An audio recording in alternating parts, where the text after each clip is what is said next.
everybody, it's Kyle coming to you from my basement. Man, I've tried to record this episode a few times now. I tried to record it a week ago when I didn't drop an episode that week. I tried to record it again a few days ago to make up for that week. Anyway, nothing seemed to work out right. So here I am. Sorry, I had a week off there. I didn't tell you guys, but there you go. All right, so what's going on that's good in my life? Lots of things. This morning we took my daughter and dropped her off, and they had a send off and everything for them to go to state for swim. So pretty awesome. She didn't quite make a solo event.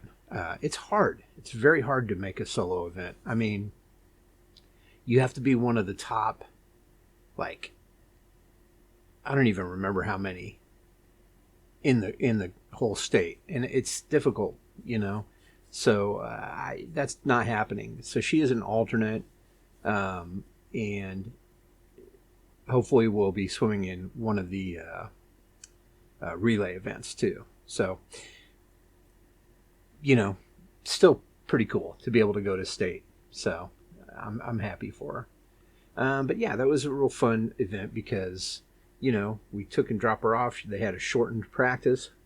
And then got changed and everything. They had Chipotle lunch there for them. They all ate Chipotle. They love Chipotle. These teenage girls do, especially these swimmers. And then, there was gift bags and everything for them, and it was just really cool. It was really, I like the way it was done. It was pretty neat. So that was really cool. And then two other things that have happened today were pretty cool. This is all today, too, which is crazy. I got my copy of Nosferatu on 4K Ultra HD Blu-ray. So pretty excited about that. It actually has the extended cut, which my understanding is it's not that much longer. It's like, I don't even know, but it's not much longer. It's less than 10 minutes, I think, longer, but I'm still curious to see it. And, it has a documentary on it, Nosferatu, A Modern Masterpiece, has a few deleted scenes. And the other really big benefit of it is it's Nosferatu.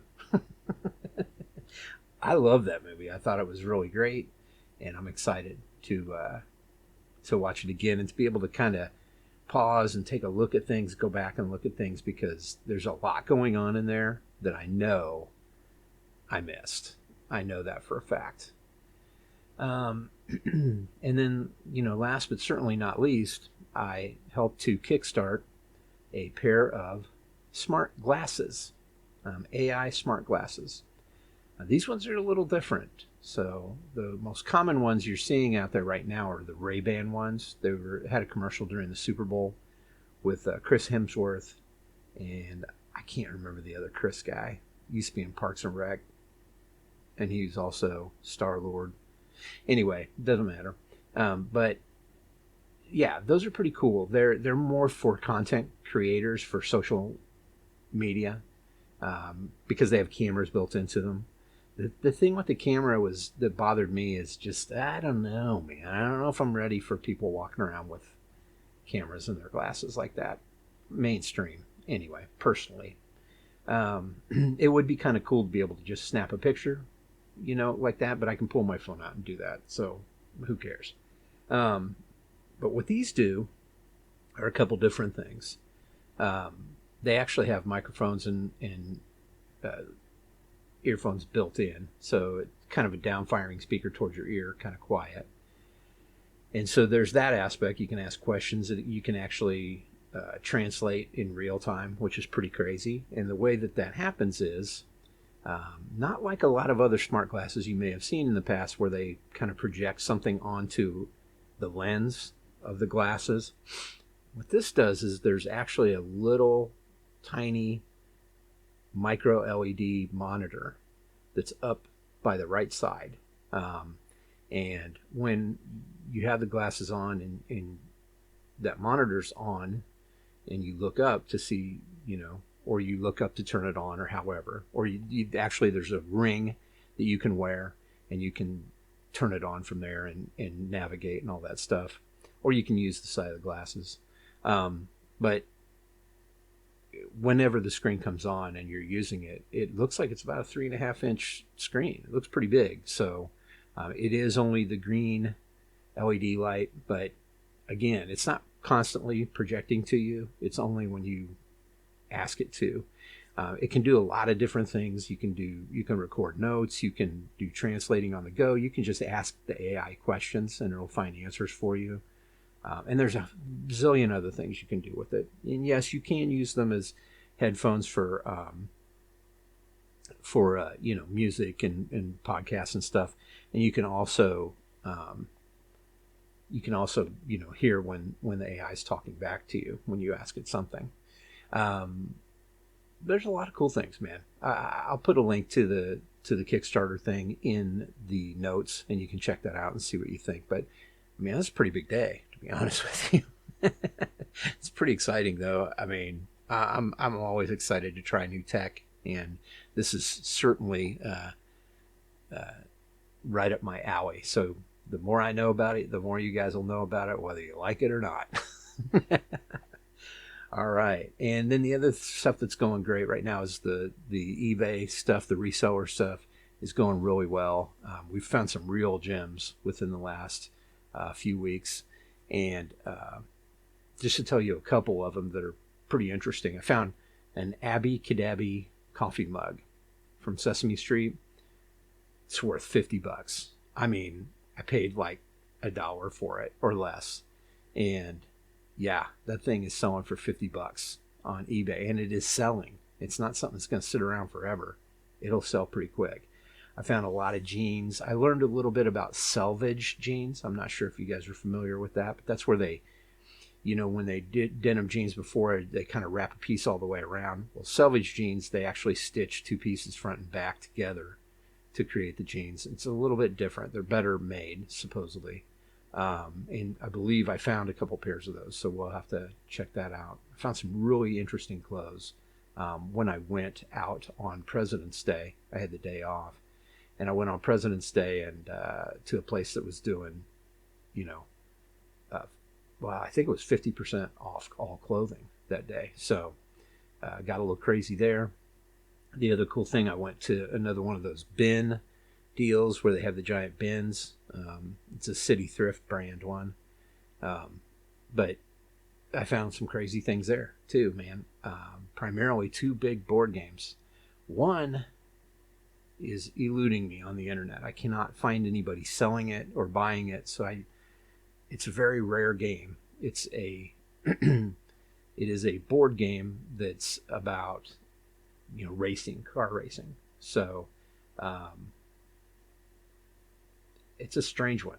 I don't know how else to explain it, but very rare. And I've not been able to find like one for sale or anything like that. So I don't know. I'm going to have to try and guesstimate and come up with a price and just list it for that. Right now I'm thinking about $100.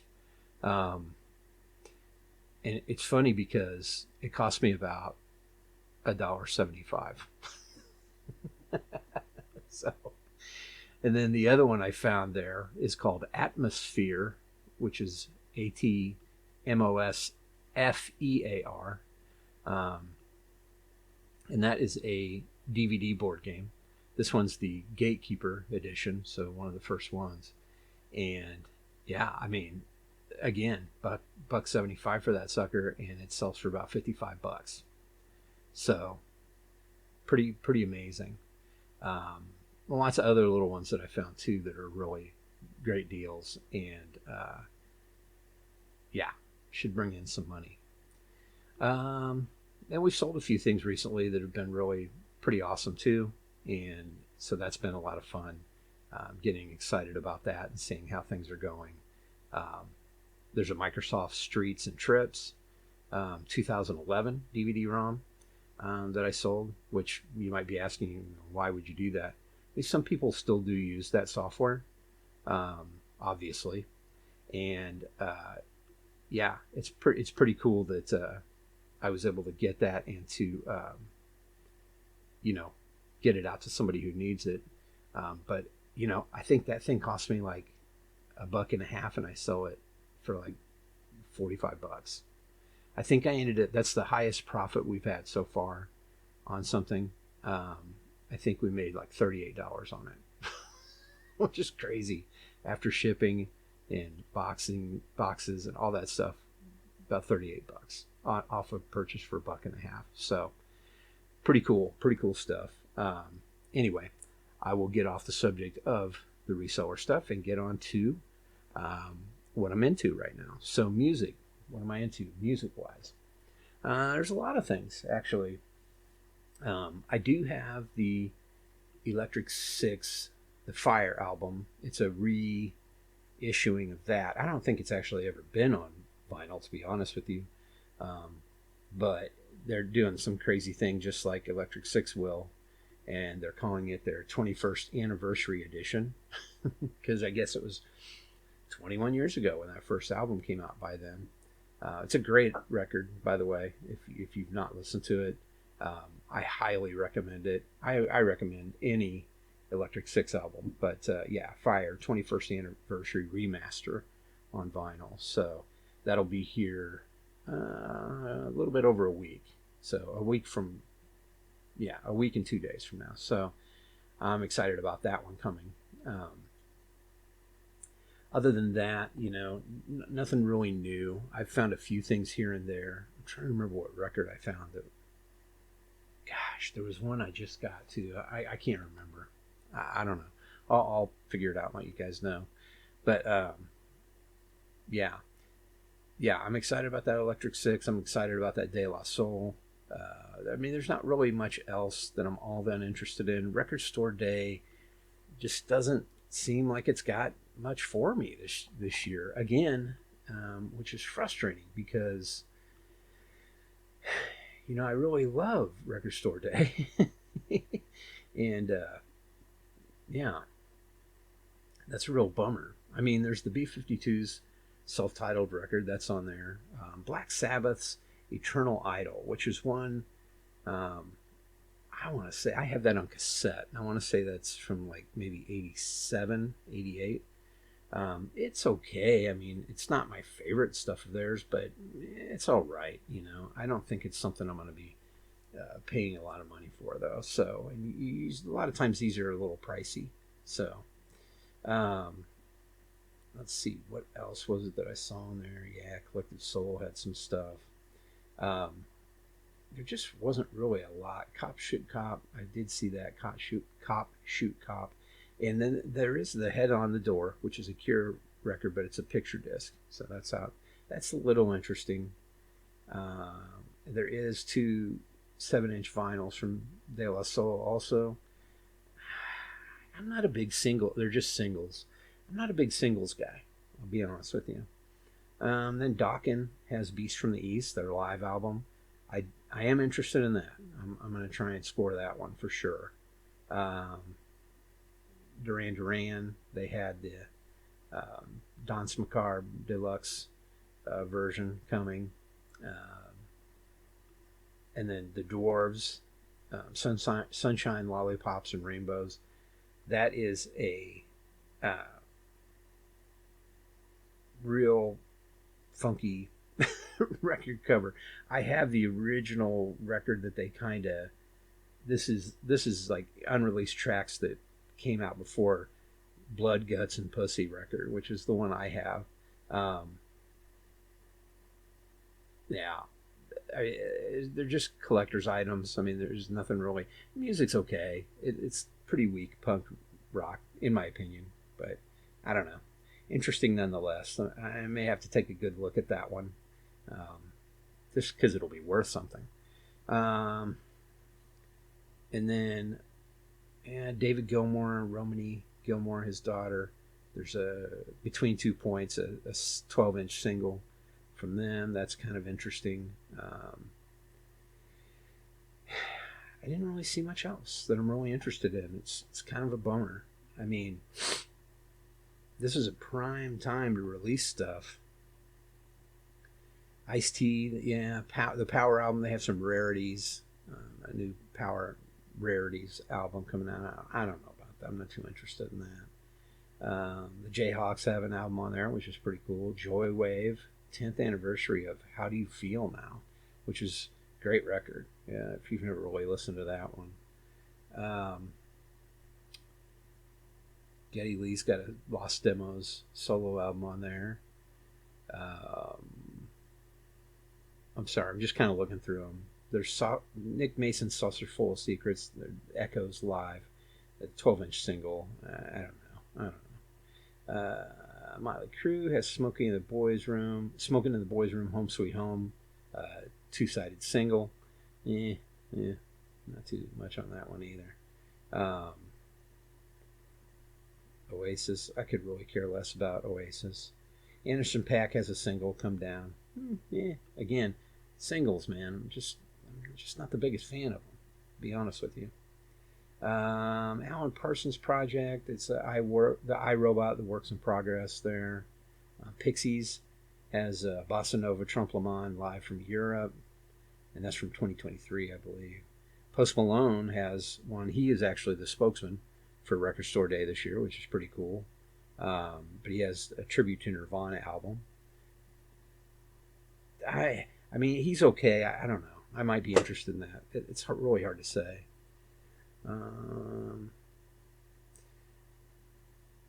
Rage Against the Machine's got a live one. Oh, here we go.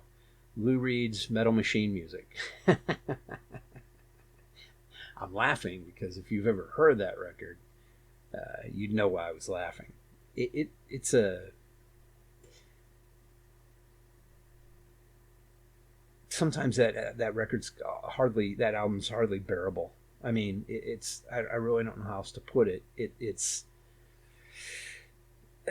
I don't know how I feel about it, but I probably will pick it up because I'm a big Lou Reed nut. But yeah, and then the Replacements, Tim, that's in there, which is cool. Some of these have been added since I last looked at this. Oh, Saxon has Wheels of Steel, 45th anniversary of that one. That's kind of interesting. A lot of these things I'll just have to buy. If I'm in the moment and I'm interested in it, then I'll give it a shot, you know. Starship, We Built This City picture disc. Definitely will miss that one. Sun Ra's got a few records out there. Stray Voltage, and I don't know what this other one is. It looks interesting. Talking Heads has a Live on Tour record. Tesla's got Real Volume 2. That's where they cover songs. It's pretty interesting. Toad the Wet Sprocket. Wow. Welcome Home. Live from 1992. They got an album on there. Huh. Peter Tosh has the Greatest Hits album. There's some soundtracks, but nothing really, sticking out to me.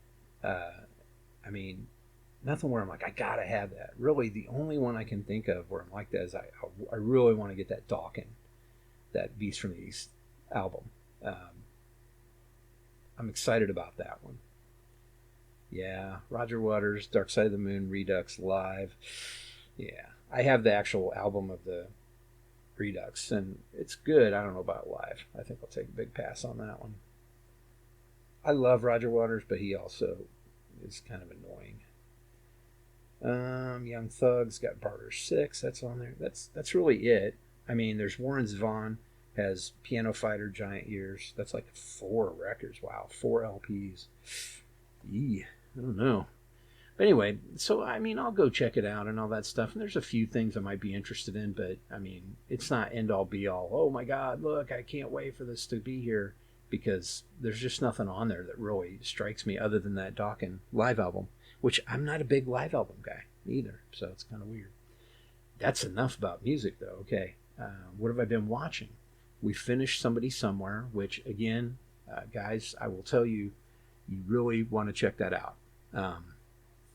It is excellent. It is absolutely excellent. I loved it. There are moments where you feel so good inside. There's moments where you cry. It's just beautiful. Beautiful, beautiful show. And we started watching Shrinking afterwards, the first season, and that's a beautiful show as well. I definitely really like that show also. Um, Obviously, I'm going to be watching this documentary for sure of Nosferatu, um, but I probably will watch the film again, hopefully the extended version, and just see how that strikes me. Not much else, though. I can't really think of much else that I'm like, oh yeah, I've I've toyed around with the idea of going to buy the or going to see um, oh, the Monkey movie, Osgood Perkins. I toyed around with going to do that, and they have a popcorn bucket that's the monkey with the drum. You know, I don't know. These popcorn buckets are getting out of hand. Um, but I don't think I'm going to go see it. I don't know. I'll wait for it on video. I mean, I'll be honest with you. He kind of turned me off with Long Legs, which is funny because I just got the 4K Blu-ray this week of that. It is visually, it's stunning. I don't. The story just didn't do much for me. Now, I mean, the story of the monkey is a little different. It's a Stephen King penned that one, so we'll see. We'll see. And I know he's gung ho about this film coming out. So uh, I don't know. I don't know. It's just not worth. I don't think it's worth $50 to go see it. You know, I mean, it's really, if you go see it in a nice theater and get something to eat and all that, you're talking about $50 if you go in the evening. And per person, I mean, I'm just not interested in that for this. So there's movies I want to see that way. I want to see the new Superman movie. You know, Fantastic Four looks great. There's some things I want to go see, but yeah, not. I don't want to throw another 50 towards Osgood Perkins. Where he really let me down with Long Legs, which yeah, I have to watch it again. I don't know. So on that subject, yeah, I said I got a copy of that this week in 4K Blu-ray. I did. I actually, you know, I don't do this a lot, but in the I call it the junk aisle at Walmart, but it's their clearance aisle, and I came across they had all these 4K Blu-rays, and DVDs for sale, like crazy low prices. And I found that Long Legs. I want to say that was like $15, brand new, still wrapped. I found George Romero's Diary of the Dead Steelbook, which I know a lot of people aren't big fans of that, but I'll check it out. I like George Romero, you know. I found Kickboxer. That's Blu-ray, by the way, the George Romero, and so is Kickboxer, not 4K. But we did watch Kickboxer the other night, and we were kind of laughing about the dance and all that stuff. And I made my daughter watch the dance too, and she was just like, "Okay, Dad, whatever." But but yeah, it looked really good, to be honest with you. Playing on a 4K Blu-ray player and on a 4K TV, it looked amazing. So it does up-res those a little bit, but not as good as if the disc is natively 4K. So, and I also found in there Ash versus the Evil Dead DVDs, the complete series, and they were only like $11. I ended up buying 2 of those, and I'm selling them on eBay, and I mean, you know, I'll make money off of them. I mean, I sell them for $30, 25, $30. I mean, that's how you do it, man. You come across things like that, you're like, oh my God, I know about this. Hey, this is a good deal for me. And so I can resell this. I can source there. I don't source a lot from Walmart. That's what they call going to the thrift store or buying stuff like that to sell that way. Sourcing. So I'm looking forward to this summer and some garage sales, because that's where it's really going to be. That's where you're going to get stuff for dirt cheap and make some money. So, okay, what about reading? You know, nothing really. I really haven't had a chance and made a chance, so I'll just skip right over that. There is a new comic actually that came out. Let me see here if I've got that handy, and I'll tell you guys about it. I did buy the Cthulhu Call of Cthulhu manga, which is interesting. I've been reading that. But James Tinian, I think, Yeah, I think that's his name. He's written a few other things I really like, but he has a new one called "Let This One Be a Devil," and I did get that. I haven't read it yet, but I'm interested in it. Oh, Napolitano. I wonder who that is that wrote that with him. Huh. I always think of Jeanette Napolitano, who's lead singer of Concrete Blonde, and then later she was actually the first new lead singer of Talking Heads after David Byrne was out of there. I doubt it's her. It could be. I don't know. She's into some really gothic horror stuff, so it's a possibility. Let's see. What about gaming? Nothing. That damn Candy Crush Solitaire, man. Those dirty bastards, they got me on that one. Been playing that. Definitely enjoying that. So I'll just keep playing away on it. And then podcasts. You know, I told you guys about the BTK, the Monster BTK. I mean, it's really hard to explain just how good that is. It's absolutely amazing, though. And then another one I have started listening to also is called Mind of a Serial Killer. I try to be careful with those because I feel like that's all I'm listening to or all I'm watching or reading. So I watch a Gabby Petito documentary on Netflix also. If you haven't seen that, it's pretty amazing, but it is heart-wrenching. But I feel like that's all I watch sometimes. And I don't want to just watch all, serial killer or murder type things. And I know I don't say that about Nosferatu. That's different. It's a fantasy type thing. So, but just in general on podcasts and stuff, I listen to a lot of that. And I'm trying to, it's very difficult. I'm not trying really hard to get away from it, but I am a little bit. And that's it, man. I got nothing else for you guys. I will put these links in the notes that I talked about, and I appreciate you guys listening and being patient, waiting for another episode to come out. All, like 6 of you? But I do appreciate you guys listening anyway. Feel free to reach out to me if you need anything or have any questions or anything like that or comments. I'm more than happy to listen to you or converse with you about it. That's all I got. It's been snowing like crazy. Woke up this morning, it was 0 degrees. So I guess yesterday when it was 1 degree when I woke up, it was like a heat wave. But it's 0 this morning. It's been snowing. It's been really cold. Kind of feeling trapped, a little bit. You know how that feeling goes when it's winter, if you live in a cold place, that is. But yeah, I mean, I can't imagine what all this. Been using the snowblower; it works great, but I can't imagine what all this is doing to the grass underneath. But we'll do the best we can this spring. And if you're in my neighborhood and you're around, just do me a favor and get off my lawn.